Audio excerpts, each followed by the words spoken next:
In today's video, I want to talk about and share with you all of the details about the Eco Book Club that I started up a few months ago. And just to give you sort of a rough feel of some of the books that we've read so far and some of the books that we're going to read in the future.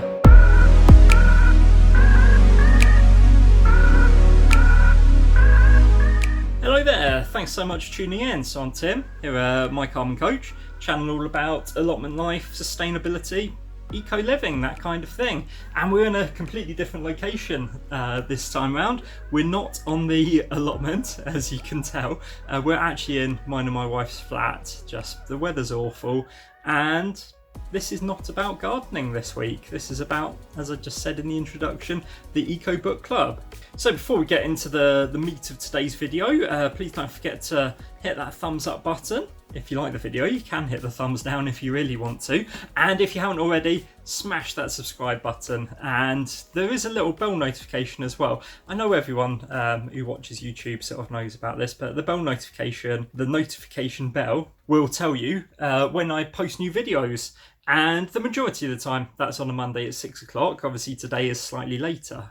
Just been one of those weeks, I'm afraid. So, into the Eco Book Club. I came up with the idea towards the start of the year and actually created the group on Facebook at the very beginning of March. Then couldn't really think about how to go about doing it. So it wasn't until a lot later on that I actually sort of got the ball rolling with it. So it was in May that we started reading our very first book, and we've been reading books ever since. So it's been 4 months now of reading. So May, June, July, August. Yes, maths is correct. 4 months worth of books. It is open to absolutely anyone.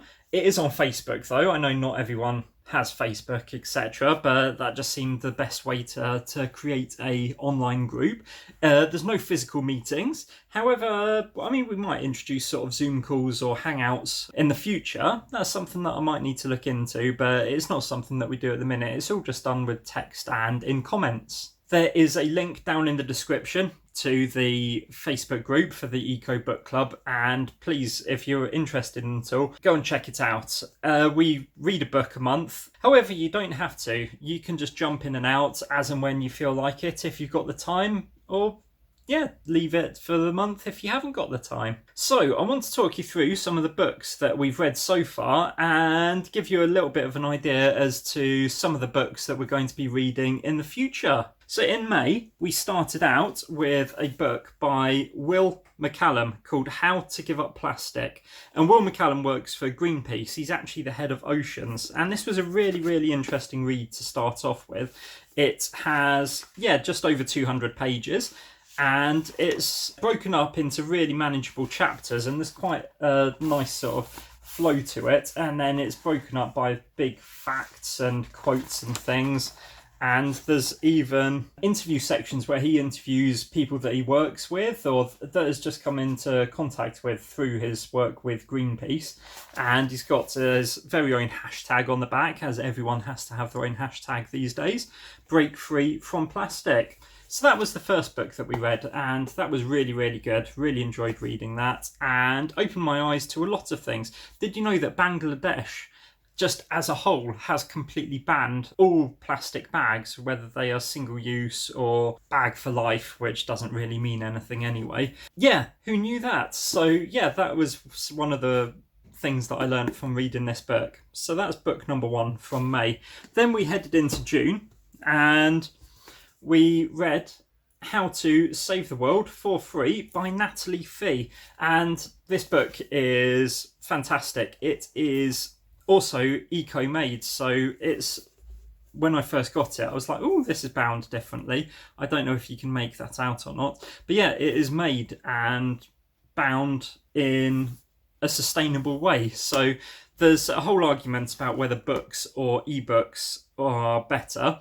Books obviously take an awful lot of water to make and an awful lot of trees.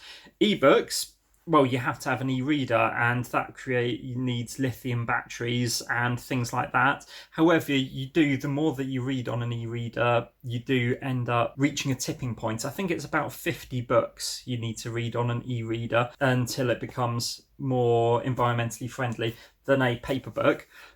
The reason that I've bought paper books of these is that I plan to start a eco-library of sorts. Kind of like, I don't know if you've seen them, tiny libraries. They are super cute. But yeah, it's kind of like a lending library, and that's what I want to do in Taunton. So that's why I've got paper copies, so that I can lend these out to people. However, nothing to stop you using a library service and finding these at your library. If your library doesn't have them, then you can request them to be sent from other libraries. Do it how you want. Library, secondhand bookshops, your local independent bookshop would be very glad of the trade. Anyway, getting back to this, complete waffle. This is, yeah, sorry, this might be a bit of a waffly video, but I feel really passionate about this. Natalie Fee is the author of this book, and she is an amazing lady, actually. She's done an awful lot for environmentalism here in the UK. And she set up, or part set up, I'm not 100% sure, the Refill app and that initiative. So you might have seen the Refill logo on various coffee shops and cafes around your town or city, and that was in part Natalie's idea. So being able to take your refillable bottle around and knowing that you can go somewhere in your town to get it topped up with water, rather than being worried about being charged for water, etc., or just turned away because the business doesn't want you to be happy with them. And yeah, and we've just set this up at the place where I work, which is a cafe / hot desking environment in Taunton, and we've just registered with Refill. So if you check on the Refill app, and I'll link that down in the description as well, then you'll see our cafe on there as well. So I'm super happy about that. But yeah, this is another sort of how-to book, and it takes you through step by step as to what you can do. So just for example, this is about transport and flights and how to, tips for economizing your carbon footprint and things like that, and more ways to save the world when you travel, luggage, backpacking, all of that kind of thing. So it goes into a great amount of detail about all of that kind of thing. So that was a really, really good read in June. In July, because I was feeling super adventurous because of being furloughed and everyone seemed to have a lot of time on their hands, we upped the game and went for 2 books. So we went for an all-out environmental book, and this was the month for Tim Flannery, Atmosphere of Hope. And I will just read you the blurb on the back of it. So the tools required to avoid a climate disaster already exist. Between emissions cuts and emerging technologies, we can do it. So here, Professor Tim Flannery introduces us to the innovative new solutions being developed around the world, which work with the Earth systems to combat climate change and could safeguard our future. So this one had quite a positive spin on it. There's a lot of doom and gloom, naturally, around the climate crisis. It is a crisis, of course. And so it's quite good to have a look at some of the positives that are already happening in the world to minimise the effects of it. So this is very much less of a how-to book, and it's very much more of a sort of, it's written in sort of big prose, more like a traditional book. So it's less of the sort of how-to guide and more of a traditional read. So that was really good for last month. And then I introduced a second book which would be related in some way to environmentalism, and because of George Floyd and the really important message that Black Lives Matter, I wanted to support that through the book club. So we read Why I'm No Longer Talking, in brackets, to White People About Race by Rennie Edo Lodge. So I've borrowed my wife's copy, and yeah, it's eye-opening to say the least. There's a big tie between out-and-out racism, which shouldn't exist in this world, and with environmental justice. So racial justice and environmental justice go quite hand in hand. So that's why that was chosen. It's a really, really important message to get behind, something that my carbon coach, myself, my wife fully support. Black lives do matter, and we really need to end racism in this world. So that was July. Then in August, I'll admit I'm a bit behind with this, so I haven't actually read the secondary book, which was The Salt Path by Raina Wynn. So this is based on an actual journey that was taken, as far as I'm aware. So yeah, I am behind. I'm going to spend next weekend reading this, and yeah, I just ran out of time. The main book that we're reading is called A Sting in the Tail by Dave Goulson. And this is a bestseller. This is his adventures with bumblebees. Dave Goulson is a huge proponent of ecology and nature and wildlife. You might have seen him. He appeared on Gardener's World a couple of weeks ago. I can't remember exactly when. But yeah, he was talking about planting flowers in your garden to attract bees and things. So pollinator-friendly flowers. And basically it all goes from there. So if you attract bees and insects and bugs to your garden, then you'll attract birds, because birds then feed on the insects, and so on and so on, and then it just works its way up the food chain until you've got a really beautiful natural garden.